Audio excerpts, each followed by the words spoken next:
Hi friends, good morning. மே மாதம் 13ஆம் தேதி என்னுடைய மகனுக்கு பிறந்த நாள். அன்னைக்கு எடுத்த வீடியோ தான் இது. அப்லோட் பண்ண ரொம்பவே டிலே ஆகிப்போச்சு. பையனுக்கு விஷ் பண்ணி முடிச்சாச்சு. அவர் ஸ்கூலுக்கு கிளம்பி போயிட்டார். ஸ்கூல் டேஸுங்கிறதுனால எல்லாருமே ஸ்கூலுக்கு போயிட்டாங்க. நானும் வேலைக்கு கிளம்ப வேண்டிய சூழ்நிலை. ஸோ அதனால சனி ஞாயிறுகளில் அவருக்கு ஸ்பெஷலாக ஏதாவது செஞ்சு கொடுத்துக்கலான்னு சொல்லிட்டு முடிவு பண்ணியாச்சு. ஜஸ்ட்டு நமக்கும் ஒரு ஸ்வீட்டாவது செய்யலாம்னு இந்த டம்ளரால் ஒரே ஒரு கப்பு என்ன நமக்கு தெரிஞ்ச ஸ்வீட்டு கேசரி தான், அதை தான் ரெடி பண்ணிகிட்ருக்கேன்.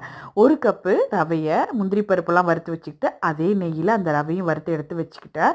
அதுக்கப்புறம் அந்த கப்பால் 2.5 கப்பு தண்ணி ஊற்றினா தான் கொஞ்சம் கேசரி நல்லா குழவா நம்ம கல்யாண வீட்டு கேசரின்னு சொல்லுவோம் இல்லையா, அந்த மாதிரி வரும். ஸோ அந்தளவுக்கு தண்ணி ஊற்றிக்கிட்டு ப்ரௌன் சுகர் தான் நான் சேர்க்குறேன். ப்ரௌன் சுகர் சேர்க்கும்போது டக்குன்னு கொட்டிடுச்சு. கொஞ்சம் அளவாக அளந்து போடுங்க. நல்ல வேளையாக நமக்கு நிறைய கொட்டல. அதுக்கப்புறம் என்ன கலர் சேர்க்கலாம் அப்படின்னு பார்க்கும்போது இந்த ஆரஞ்சு கலர் எனக்கு ரொம்ப பிடிக்கும். ஸோ அந்த ஆரஞ்சு கலர் தான் சேர்க்குறேன். நாட்டு சக்கரை சேர்க்கலாம். பட் ஆனால் அந்தளவுக்கு நல்லாயிருக்குமான்னு எனக்கு சரியாக தெரியல. ஸோ ப்ரௌன் சுகர் சேர்த்துட்டா கொஞ்சம் பெட்டராக இருக்கும். அதுக்கப்புறம் நல்லா கொதித்த பிறகு வறுத்து வச்சுருக்கிற ரவையும் அதிலேயே சேர்த்து நல்லா கலந்து விட்டுக்குங்க. ஒரு பக்கம் காஃபி ரெடி பண்ணிகிட்ருக்கேன். ஏன்னா நானும் வேலைக்கு கிளம்பணும் இல்லையா. ஸோ அதனால் எப்போதுமே தண்ணி கொதிக்கும் போதே கொஞ்சமாக ஒரு பிஞ்ச் அளவுக்கு எந்த ஸ்வீட் செஞ்சாலும் உப்பு சேர்த்துக்கோங்க.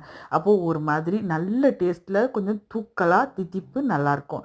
ஸோ நான் மறந்துட்டேன் முன்னாடி. ஸோ கடைசியாக சேர்த்துக்கிறேன். அதுக்கப்புறம் ரவை நல்லா வெந்து வந்த பிறகு தேவையான அளவுக்கு நெய் போட்டுக்கோங்க. உங்களுக்கு இஷ்டமாக நிறையவே கூட போட்டுக்கலாம். அதுக்கப்புறம் வறுத்து வச்சுருக்கிற முந்திரி பருப்பையும் போட்டு நல்லா ஒரு கிளறி விட்டிங்கன்னா சூப்பராக வாசனையான நல்ல மணக்க கேசரி ரெடி ஆகிடும். நானும் கொஞ்சம் எடுத்து வச்சுட்டேன். நான் தான் ஃபஸ்ட்டு சாப்பிட்டேன். பசங்க ஈவினிங்காக வந்து சாப்பிடுவாங்க. மேக்ஸிமம் நம்ம வீட்டில் ஸ்வீட் அதிகம் போகாது. இருந்தாலும் ஆளுக்கு கொஞ்சம் கொஞ்சம் சாப்பிடுங்கடா அப்படின்னு சொல்லி மெசேஜ் வச்சுட்டு நானும் கொஞ்சம் எடுத்து வச்சு சாப்பிட்டுட்டு நல்ல ஒரு காஃபியை குடிச்சிட்டு வேலைக்கு கிளம்பிட்டேன். அடுத்த வீடியோவில் பார்க்கலாம். பாய்.